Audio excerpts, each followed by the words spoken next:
नमस्कार, जय हिंद। मेरा नाम है पूजा गिरीश और अक्टूबर की most important current affair series में आप सभी का स्वागत है। आज के हमारे इस लेक्चर में हम 1 अक्टूबर से लेके 3 अक्टूबर तक के जितने भी मोस्ट इंपॉर्टेंट एमसीक्यूज़ हैं उन सबको कवर करने वाले हैं, है ना।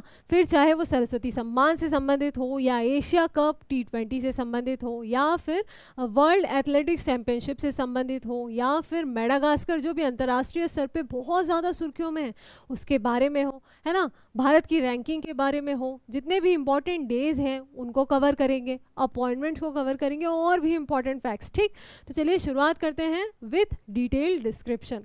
चलिए, जो हमारा फर्स्ट क्वेश्चन है वो ये है कि हाल ही में एनसीसी यानी कि नेशनल कैडेट कॉर्प्स का नया महानिदेशक किसे नियुक्त किया गया और किसे नियुक्त किया गया है, तो ये चीज़ याद रखिएगा, इनका नाम है वीरेंद्र वत्स। ठीक, नाम याद रखिएगा, बहुत ही महत्वपूर्ण अपॉइंटमेंट वाले सेक्शन से, है ना, एनसीसी के। अभी देखिए, पिछले वाले लेक्चर में हमने 2 और इम्पॉर्टेंट अपॉइंटमेंट्स देखी थी। जैसे कौन सी, एक तो हमने देखा था सीआईएसएफ के प्रमुख जो बन गए हैं वो कौन बन गए हैं, प्रवीर रंजन, है ना। और उसके अलावा एक देखी थी हमने आईटीबीपी की। ठीक, तो ये कौन बन गए हैं, प्रवीण कुमार बन गए हैं, है ना। और अब आपको याद रखनी है एनसीसी की, जो कि बन गए हैं वीरेंद्र वत्स। इसके अलावा जितने भी इंपॉर्टेंट प्रमुख हैं उन सबको मैं यहाँ पे शीर्ष जो पदाधिकारी हैं 2025 के सबसे लेटेस्ट, उन सब की मैंने यहाँ पे लिस्ट बना के रख दी है। आप चाहे तो स्क्रीनशॉट ले सकते हैं, 1-2 बार पढ़ेंगे तो याद हो जाएगी। इसमें सबसे महत्वपूर्ण एक चीज़ मैं आपको बता दूं कि जो आरपीएफ की प्रमुख हैं सोनाली मिश्रा, है ना, ये पहली महिला प्रमुख है आरपीएफ की, सोनाली मिश्रा, इसलिए ये नाम भी बहुत महत्वपूर्ण हो जाते हैं और इन सभी नामों में ये एकमात्र महिला है ना, इसलिए भी, तो इस चीज़ को भी आप याद रखिएगा। बाकी सारे नाम 1-2 बार पढ़ेंगे तो हो जाएंगे। अगला है, हाल ही में बिहार से जुड़े कितने नए रामसर स्थल घोषित हुए हैं जिनसे भारत में कुल रामसर स्थलों की संख्या 93 हो गई है। प्रश्नों को बड़े ध्यान से पढ़िए, एक प्रश्न में 2 से 3 फैक्ट निकल कर आते हैं। पहली चीज़ कि अभी जो है नए रामसर स्थलों की घोषणा की गई है भारत के, है ना, और उसमें जो 2 नए रामसर स्थल जोड़े गए, देखिए उत्तर ही है 2 नए रामसर स्थल। ठीक, तो ये जो 2 नए रामसर स्थल हैं वो कहाँ से जोड़े गए हैं, बिहार में शामिल किए गए, बिहार से शामिल किए गए। ठीक, अब देखिए इसके बाद अब भारत के कुल रामसर स्थलों की संख्या कितनी हो गई है, तो 93 हो गई है। ये चीज़ भी आप याद रखिएगा, है ना। तो 2-3 चीज़ें हमें जो है प्रश्न से ही पता चल गई और बिहार से जो 2 नए रामसर स्थल जोड़े गए हैं उनका भी आप याद रखिएगा। अब देखिए नाम याद कर लेते हैं हम कि कौन कौन से जोड़े गए हैं। तो पहला तो बिहार से जोड़ा गया है गोकुल जलाशय बक्सर, है ना, और दूसरा है उदयपुर झील पश्चिम चंपारण। ये दोनों नाम याद रखिएगा। कभी कभी क्या होता है, ऑप्शन में जगह, राज्य और जो संख्या है उसकी जगह सीधा सीधा नाम पूछ लिए जाते हैं कंफ्यूज करने के लिए। ठीक, तो नाम याद रखिएगा। उसके अलावा अगर हम एक फैक्ट बताऊं मैं आपको, तो भारत में सबसे ज़्यादा जो रामसर स्थल हैं वो कहाँ पर हैं, तमिलनाडु से आते हैं, है ना। और कुल रामसर स्थल कितने हैं भारत में, तो 93 हैं, अभी हमने देखा, है ना। इसके अलावा अगर हम देखें तो रामसर जो कन्वेंशन है, पहली बात तो ये होता क्या है ना, ये प्रश्न भी अगर आ रहा हो आपके मन में तो मैं बता दूं कि जो रामसर कन्वेंशन है ये आर्द्र भूमियों के संरक्षण से संबंधित है ना। और सबसे पहले ये जो समझौता हुआ था कब हुआ था, 1971 में हुआ था, ईरान के रामसर नामक स्थल पर हुआ था, है ना। इसके अलावा इस संधि की जो शुरुआत है इसे लागू कब से किया गया था, तो ये 1975 में लागू हुआ था। और भारत इस संधि का हिस्सा कब बना था, तो 1982 में बना था। ठीक, ये चीज़ भी याद रखिएगा। ठीक, तो ये हमारा टॉपिक यहाँ पे कवर होता है। अगला है सरस्वती सम्मान 2024 किसे प्रदान किया गया है। देखिए जो सरस्वती सम्मान है ये साहित्य का सर्वोच्च सम्मान में से एक है ना। इसके अलावा अगर देखें तो ये 2024 का सम्मान है लेकिन दिया 2025 में गया है, तो ये चीज़ भी याद रखिएगा, है ना। अब सरस्वती सम्मान किसे दिया गया है, तो ये दिया गया है महामहोपाध्याय स्वामी भद्रेश दास जी को। ठीक, तो ये नाम याद रखिएगा, बहुत महत्वपूर्ण हो जाता है। ये तस्वीर भी आप देख सकते हैं। इनकी किस कृति के लिए इन्हें दिया गया है ये, तो ये दिया गया है इनकी वेदांत दर्शन के लिए, है ना। तो वेदांत दर्शन के लिए इन्हें इस सरस्वती सम्मान से पुरस्कृत किया गया है। इसके अलावा ये जो सम्मान है भारत का जो है सर्वोच्च साहित्यिक सम्मान में से एक है। इसके अलावा अगर मैं बताऊं कि 1991 से इस सम्मान की शुरुआत की गई थी और किस ये एकेडमी के द्वारा दिया जाता है, तो ये जो है के बिरला फाउंडेशन के द्वारा दिया जाता है। देखिए कभी कभी क्या होता है कि कुछ परीक्षाओं में जो 3 से 4 ऑप्शन होते हैं वो स्टेटमेंट बना के दे दिए जाते हैं, 2-3 चीज़ें दे दी जाती है। जैसे शुरुआत 1991 में हुई, के बिरला फाउंडेशन के द्वारा दिया जाता है, उनकी कृति विधान दर्शन, और इन्हें दिया गया है तो उपरोक्त सभी सही हैं, इसमें से गलत कौन सा है। इस तरीके के जो तथ्य होते हैं उसके लिए हमें सारी जानकारी होना आवश्यक होता है ना, तो इसलिए सारी चीज़ें आप अच्छे से देख लीजिए। और एक चीज़ कि पुरस्कार की जो राशि है वो कितनी दी जाती है, तो 15 लाख और प्रशस्ति पत्र दिया जाता है ना। तो ये पुरस्कार का वितरण हो चुका है, तस्वीर भी आप देख सकते हैं। चलिए अगला है कि भारत ने 2025 एशिया कप T20 का खिताब किस देश को हराकर जीता है। तो पहली चीज़ तो ये मेरे ख्याल से सबको पता होगा कि देखिए प्रश्न से पता चलता है कि जो एशिया T20 कप है उसका खिताब किसने जीता है, तो भारत ने जीता है। किसको हराकर जीता है, तो पाकिस्तान को हराकर जीता है ना। बहुत ज़्यादा अभी कंट्रोवर्सी हुई इस चीज़ को लेकर, अभी कंट्रोवर्सी पे हम नहीं जाएंगे क्योंकि आपका समय बहुत कीमती है और जितनी जल्दी कम समय में हम ज़्यादा से ज़्यादा चीज़ें कवर करेंगे उतना ही अच्छा होगा, है ना। तो 2025 जो एशिया कप हुआ है, पहली चीज़ तो भारत ने जीता है पाकिस्तान को हराकर। दूसरी चीज़ कि ये 9वीं बार जीता है ना एशिया कप, जीत बनी है, ठीक है। तो ये ऐसा 9वीं बार ये कप हम भारत के द्वारा जीता गया है, तो संख्या भी याद रखिएगा। इसके अलावा फाइनल मुकाबला जो है वो कहाँ पे हुआ था, दुबई में हुआ था। पूरा जो मुकाबला है वो यूएई में हुआ था, है ना।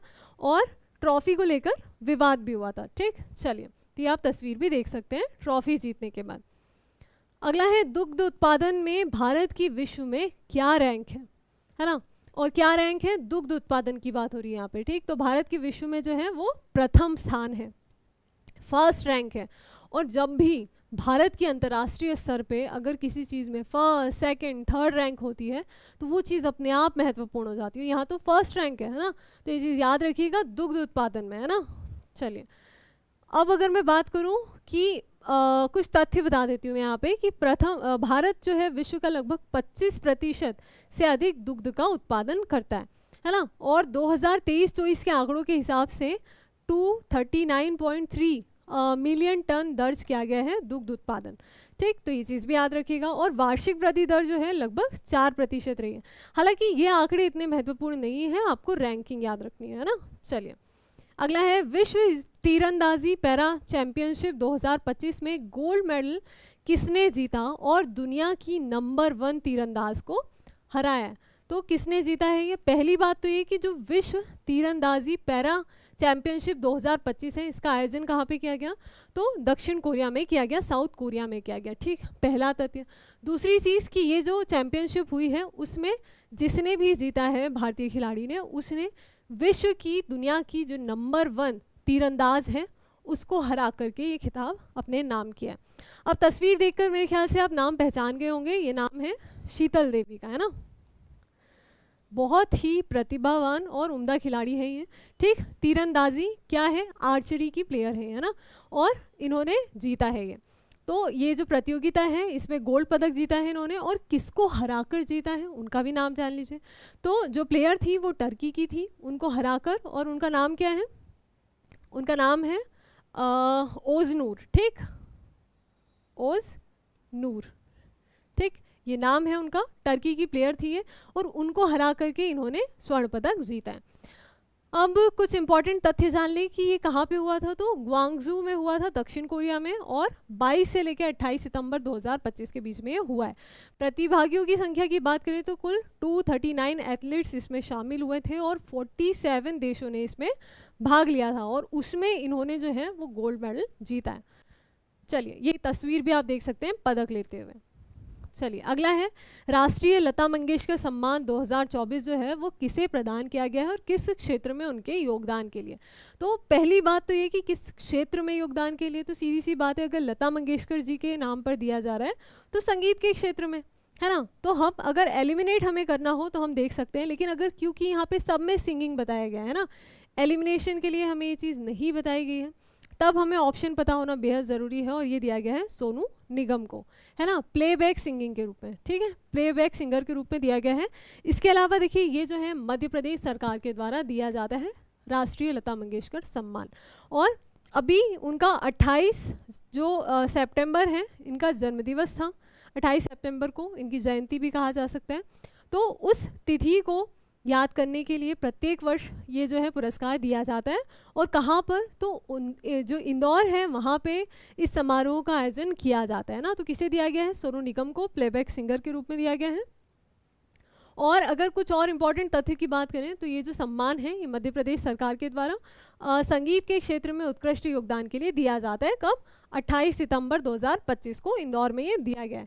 अब आपको याद रखना है कि दिया 2025 में गया है, लेकिन कब के लिए, 2024 के जो है विजेता उनको दिया गया है।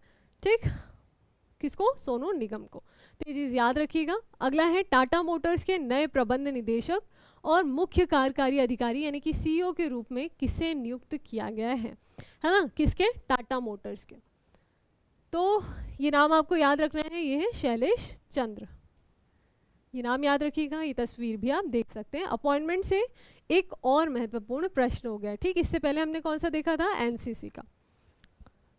चलिए अगला है, हाल ही में अंतर्राष्ट्रीय अहिंसा दिवस कब मनाया जाता है।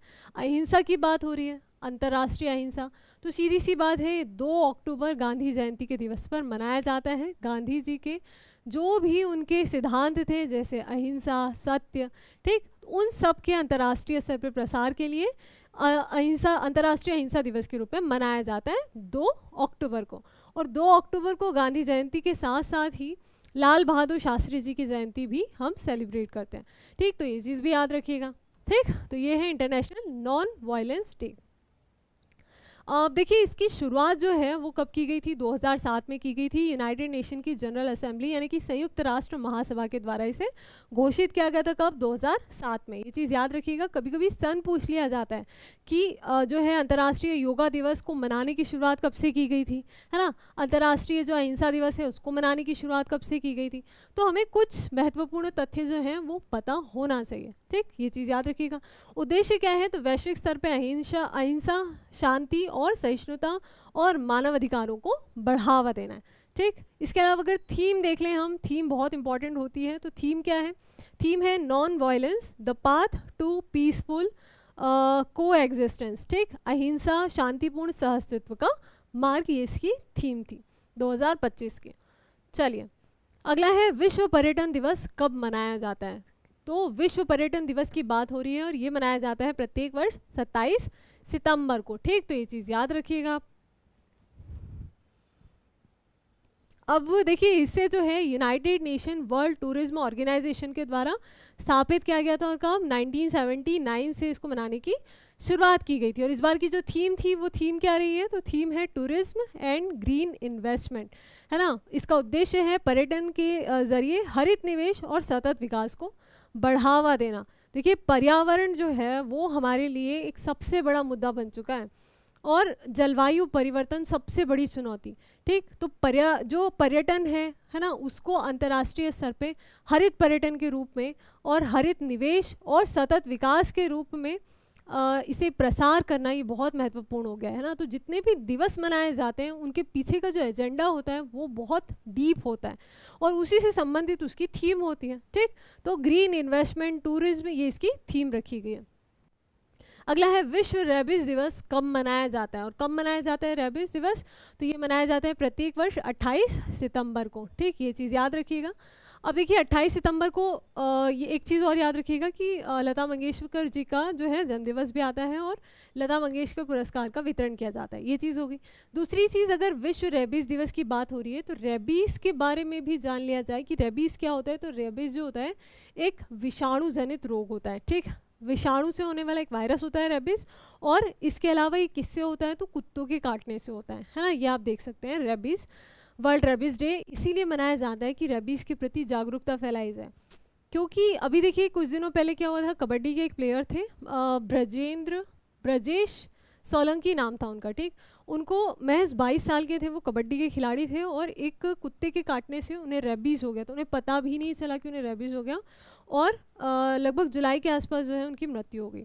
तो ये जो है रेबीज़ बहुत ही खतरनाक बीमारी होती है और इसीलिए इसकी जागरूकता के रूप में 28 सितंबर को मनाया जाता है। अब देखिए यहाँ पे अगर हम बात करें तो क्यों मनाया जाता है 28 सितंबर को ही क्यों मनाया जाता है, क्योंकि वैज्ञानिक जो लुई पाश्चर थे उनकी पुण्यतिथि के अवसर पर मनाया जाता है। लुई पाश्चर ही क्यों, क्योंकि इन्होंने ही पहला प्रभावी टीका जो है रेबीज के लिए वो विकसित किया था, है ना। तो ये चीज़ याद रखिएगा। और इस बार की जो थीम थी वो क्या थी, तो अब करे कार्यवाही आप, मैं और समुदाय, ये इसकी थीम थी, यानी कि act now, you, me and community. ठीक, तो ये चीज़ याद रखिएगा आप। वर्ल्ड रेबीज डे 28 सितंबर। इसके अलावा जनवरी से लेके दिसंबर तक के जितने भी इंपॉर्टेंट डेज हैं वो मैंने यहाँ पे कलेक्ट कर दिए हैं, आप चाहे तो स्क्रीनशॉट ले सकते हैं ना, ये जनवरी से लेकर दिसंबर तक का। चलिए अगला है 28 सितंबर 2025 में आरबीआई का नया डिप्टी गवर्नर जो है वो किसे बनाया गया है या नियुक्त किया गया है। तो किसे नियुक्त किया गया है आरबीआई का नया डिप्टी गवर्नर, और ये किया गया है शिरीष चंद्र मुर्मू को, है ना। नाम याद रखिएगा, शिरीष है ना कि गिरीश। जो गिरीश चंद्र मुर्मू थे वो हमारे पूर्व जो थे वो कैग हुआ करते थे, अभी वर्तमान में संजय मूर्ति जी हैं, और ये जो है वो शिरीष चंद्र मुर्मू है ना। तो ऑप्शन में भी कभी कभी एग्जामिनर जो होता है वो कंफ्यूज कर देता है, तो बिल्कुल भी दुविधा मत रखिएगा, ये शिरीष चंद्र मुर्मू है। और इसके अलावा आपको बता दूं कि आरबीआई में जो होते हैं 4 गवर्नर होते हैं, डेप्यूटी गवर्नर। ठीक, गवर्नर एक होते हैं, 4 डेप्यूटी गवर्नर होते हैं, और उसमें से एक बन गए शिरीष चंद्र मुर्मू। किसका स्थान लिया है इन्होंने, तो इन्होंने राजेश्वर राव जी का स्थान लिया है। और जो 4 हैं उसमें से एक तो है शिरीष चंद्र मुर्मू, दूसरे हैं स्वामीनाथन जानकी रामन, तीसरी है पूनम गुप्ता, और चौथे कौन है, टी रविशंकर। ठीक, तो टी रविशंकर जो है वो चौथे हैं, ये चीज़ याद रखिएगा, है ना। चलिए अब देखिए कुछ इंपॉर्टेंट चीज़ें मैं बता दूं कि इनकी जो नियुक्ति है वो 9 अक्टूबर 2025 से प्रभावी होगी। इसके अलावा इनका जो कार्यकाल है वो 3 वर्ष का होगा, और इन्होंने स्थान लिया है राजेश्वर राव जी का। आरबीआई में कुल 4 डिप्टी गवर्नर होते हैं जिनके नाम मैंने आपको बता दिए हैं, और जो अभी वर्तमान में आरबीआई के गवर्नर हैं उनका नाम है संजय मल्होत्रा, ये चीज़ भी याद रखिएगा आप, है ना। ये इनकी तस्वीर भी आप देख सकते हैं कि इनकी शिरीष चंद्र मुर्मू जी की। चलिए अगला है, भारत ने किस देश को हराकर 7वां सैफ अंडर 17 जो है फुटबॉल कप का खिताब जीता है। ठीक, अब देखिए ये जो सैफ अंडर 17 होता है ये फुटबॉल से संबंधित होता है, ये चीज़ भी हमें पता चल गई। ठीक, तो किसने जीता है, सबसे पहली बात तो कि ये भारत ने जीता है ना, और किस देश को हराकर जीता है, तो ये हराया है बांग्लादेश को, है ना। और ये कहाँ पर हुआ इसका आयोजन, तो ये हुआ था श्रीलंका में। 3 से 4 फैक्ट्स हमें पता चल गए। अब देखिए फाइनल जो था वो बहुत इंटरेस्टिंग था। सबसे पहली बात तो ये जो तिथि थी कब हुई थी, 27 सितंबर 2025 को आयोजन हुआ था इसका। और जो फाइनल था वो इंटरेस्टिंग इसलिए था क्योंकि फाइनल में क्या हुआ कि भारत और बांग्लादेश दोनों बिल्कुल बराबरी पर रहे ना, भारत 2 और बांग्लादेश 2। लेकिन फिर क्या हुआ, दोनों में टाई हो गया, और उसके बाद क्या हुआ, फिर पेनल्टी शूट आउट हुआ, और उसमें जो है भारत ने 4 गोल किए और बांग्लादेश ने 1, और भारत ने जो है जीत दर्ज की। ठीक, तो ये चीज़ याद रखिएगा। और ये देखिए भारत का जो है वो 7वां खिताब है, ये है ना, सैफ अंडर 17 वर्ल्ड कप का जो ये जो कप हुआ है इसका 7वां खिताब भारत ने जीता है। अब हमने देखा था कि जो एशिया कप हुआ है उसमें भारत ने कौन सा खिताब जीता है, तो वो 9वां जीता है ना, और इसमें 7वां, तो ये चीज़ भी याद रखिएगा। और इसका आयोजन जो हुआ था वो कोलंबो श्रीलंका में हुआ था। ठीक, तस्वीर भी आप देख सकते हो। चलिए अगला है कि नेपाल के बाद हिंद महासागर के किस द्वीपीय देश में जेन जी प्रदर्शन के बाद राष्ट्रपति ने सरकार को भंग कर दिया। मतलब नेपाल के ही जैसा एक और उग्र आंदोलन जेन जी मतलब युवाओं पर आधारित जो आंदोलन हुआ है वो कहाँ पर हुआ है, और उसके बाद स्थिति इतनी बिगड़ गई कि वहाँ के जो राष्ट्रपति हैं उनके द्वारा सरकार को भंग करना पड़ा। तो ये जो आंदोलन हुआ है ये कहाँ पे हुआ है, मेडागास्कर में हुआ है ना। ये देखिए अभी हम देख रहे हैं कि जहाँ पूरे अंतर्राष्ट्रीय स्तर पे, चाहे वो फ्रांस हो, चाहे वो नेपाल हो, चाहे यूक्रेन हो, रशिया हो, हर एक जगह बहुत ज़्यादा जो है हिंसक घटनाएं देखी जा रही है, अंतर्राष्ट्रीय अस्थिरता है। उसी में एक कड़ी और एक और नाम जुड़ चुका है मेडागास्कर का। मेडागास्कर कहाँ पे आता है ये भी मैं आपको बता दूं। देखिए यहाँ पे आप देख सकते हैं जो अफ्रीका है यहाँ पर एक द्वीप है, ये जो है दिख रहा है ये है मेडागास्कर। ठीक, तो यहाँ पर जो है ऐसी स्थिति बनी है कि अब देखिए ये जो आंदोलन हुआ, प्रदर्शन हुआ, इसका कारण क्या है, तो सीधी सी बात है, देखिए सिर्फ और सिर्फ जल, बिजली, ये जो मूलभूत आवश्यकताएं हैं इनकी भी आपूर्ति यहाँ पे नहीं हो पा रही है। इस कारण से बड़े पैमाने पर आंदोलन हुआ और जिस कारण से 22 लोगों की मृत्यु हो गई, 100 से अधिक लोग घायल हो गए, बहुत बड़े पैमाने पर, है ना। और जो यहाँ के राष्ट्रपति हैं एंड्री रेजोलिना, ठीक, इनके द्वारा क्या क्या हुआ, 29 सितंबर 2025 को सरकार को भंग कर दिया गया। और उसके बाद जो यहाँ के प्रधानमंत्री हैं कौन है, क्रिस्टियन नेत्से, ठीक, इनके द्वारा इनको जो है मंत्रिमंडल को हटा दिया गया, ठीक, तो इनको अपना पद छोड़ना पड़ा।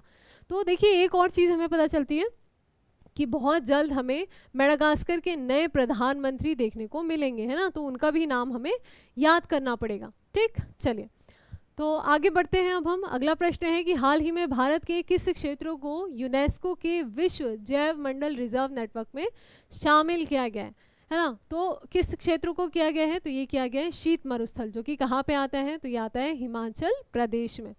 ये चीज़ याद रखिएगा। और इसी के साथ अब जो यूनेस्को के विश्व जैवमंडल रिजर्व नेटवर्क है, इसमें भारत के कुल 13 स्थल जो है वो शामिल हो चुके हैं, है ना, ये चीज़ भी आप याद रखिएगा।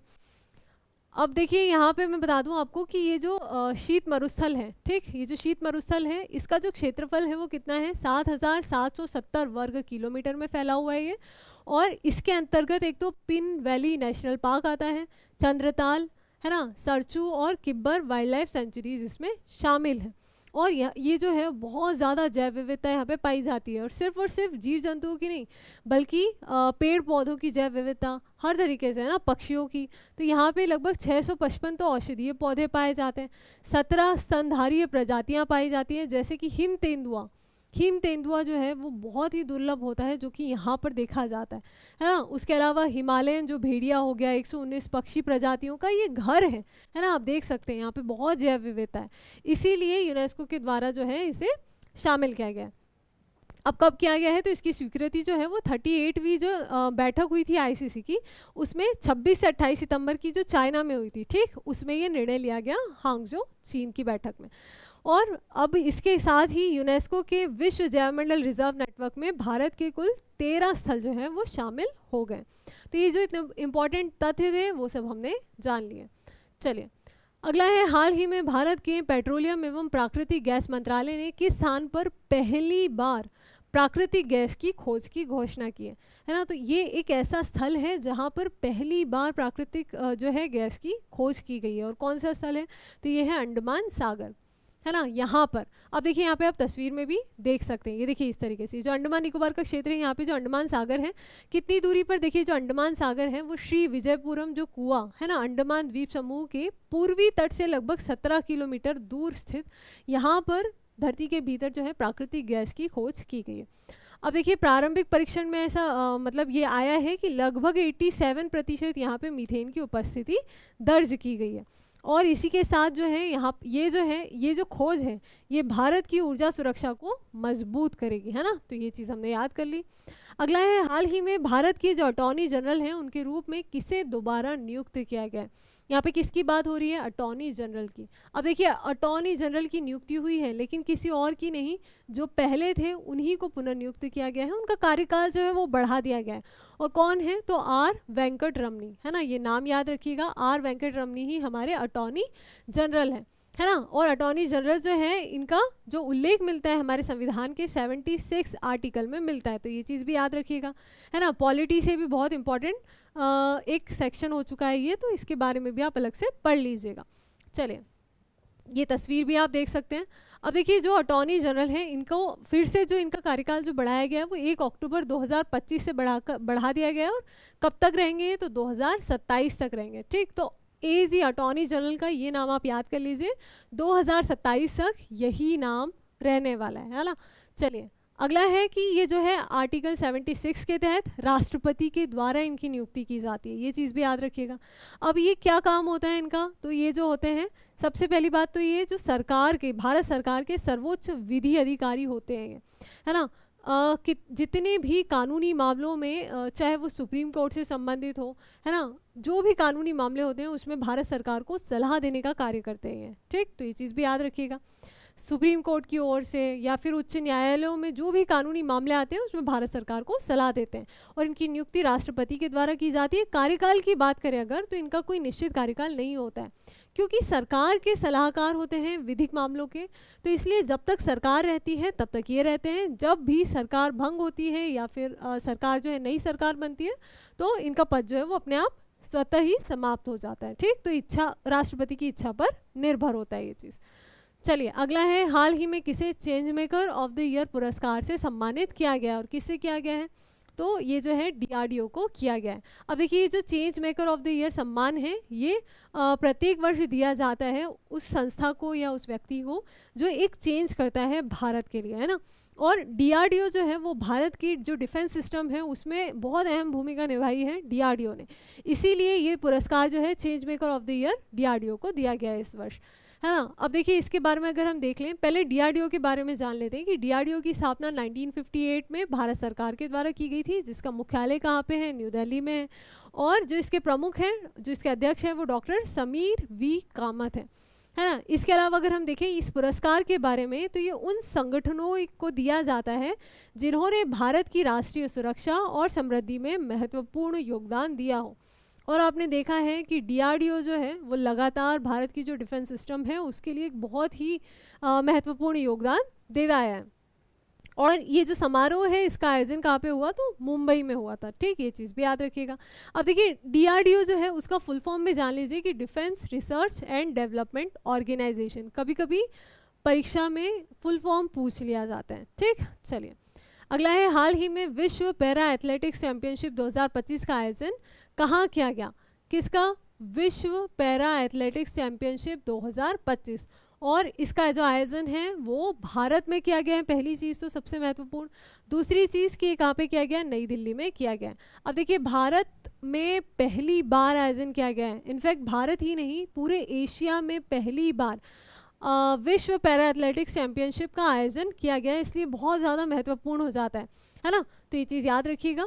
और ये जो दिख रहा है आपको, ये जो है ये विराज, क्या है विराज? इसका अगर मैं बात करूँ तो इसका शुभंकर है विराज, है ना। और पैरा एथलेटिक चैंपियनशिप है तो आप देख सकते हैं, देखिए विराज का जो एक पैर है वो कृत्रिम है, कितनी बारीकियाँ इसमें डाली गई है ना। तो थोड़ा गौर किया कीजिए कि कितनी अच्छी चीज़ें हैं, सीखने लायक, है ना। इसके अलावा अगर हम बात करें वेन्यू क्या है, तो जवाहरलाल नेहरू स्टेडियम नई दिल्ली है। और 27 सितंबर से लेके 5 अक्टूबर तक इसका आयोजन किया जाएगा, है ना। भारत में पहली बार आयोजित किया गया और एशिया में भी पहली ही बार। 100 से अधिक देशों ने जो है इसमें भाग लिया है और लगभग 2200 से ज़्यादा एथलेटिक्स इसमें शामिल हुए हैं।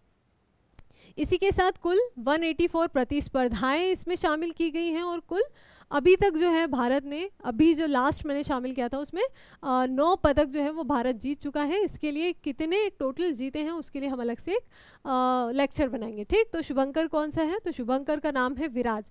शुभंकर भी याद रखिएगा, बहुत इंपॉर्टेंट हो जाता है, कभी कभी सीधा सीधा शुभंकर पूछ लिया जाता है। तो विराज, ये जो हाथी दिख रहा है आपको, ये है शुभंकर, है ना। ये तस्वीर भी आप देख सकते हैं।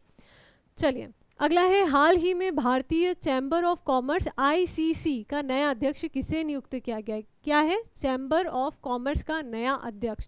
और किसे नियुक्त किया गया है? तो इनका नाम है ब्रजभूषण अग्रवाल। ठीक, तो ये नाम याद रखिएगा, ब्रजभूषण अग्रवाल। और ये तस्वीर भी आप देख सकते हैं। चलिए अब देखिए ये जो है ब्रजभूषण अग्रवाल, इन्हें 25 सितंबर 2025 को इनकी नियुक्ति हुई है। और ICC के बारे में कुछ इंपॉर्टेंट चीज़ें हम देख लेते हैं। जैसे इसकी स्थापना कब हुई थी? 1925 में कोलकाता में। इसका उद्देश्य क्या है ICC, है ना? इसका उद्देश्य है भारतीय व्यापार के हितों की रक्षा और नीति निर्माण में सक्रिय भागीदारी निभाना। और इसका जो अधिकार क्षेत्र है जो है वो स्टील, इंफ्रास्ट्रक्चर, लॉजिस्टिक्स और टेक्नोलॉजी के अंतर्गत आता है। ठीक, तो चलिए इसी के साथ आज के जितने भी इम्पॉर्टेंट क्वेश्चंस थे वो यहीं पर समाप्त होते हैं। उम्मीद करती हूँ सारे प्रश्न जो हैं आपकी परीक्षा में काफ़ी कारगर होंगे। आप अच्छे से पढ़ाई कीजिए और PDF के लिए जो है टेलीग्राम चैनल आप ज्वाइन कर सकते हैं। यहाँ पे हमने QR कोड दिया है, लिंक आपको डिस्क्रिप्शन में मिल जाएगी। और बने रहिए हमारे साथ, मिलते हैं एक और महत्वपूर्ण लेक्चर में। धन्यवाद।